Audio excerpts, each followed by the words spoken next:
Сәлем достар, бүгін мен сіздерге шоколадтың пайдасы туралы айтатын боламын.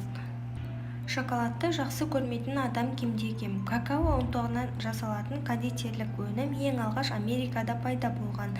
Назарларыңызға шоколадтың адам ағзасына тигізер пайдасын ұсынамыз. Шоколад жүрекке пайдалы. Кембридж университеті жүргізген зерттеулерге сәйкес шоколадты жеп тұру жүрек қан тамырлары ауруларының пайда болу қаупін 3 есе азайтады екен. Көңіл күйді көтереді. Шоколад жасау үшін қолданылатын какао бұршақтарында магний бар. Ол стресс пен депрессияны жеңуге көмектеседі, алаңдаушылық сезімін жояды.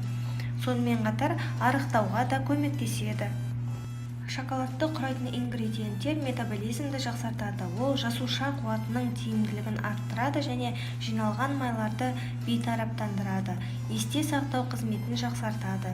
Итальяндық ғалымдар қарттарға шоколадты көп жегізу арқылы зерттеу жұмысын жүргізді. Нәтижесінде қарттардың есте сақтау қызметін жақсартып, мәселелерді шешу жылдамдығын артқанын анықтады.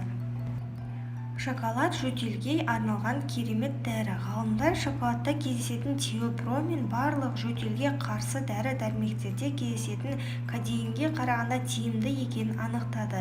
Теопромин бронхты кеңейтеді және жөтелді жеңілдетеді, тіпті оны азайтады деуге де болады.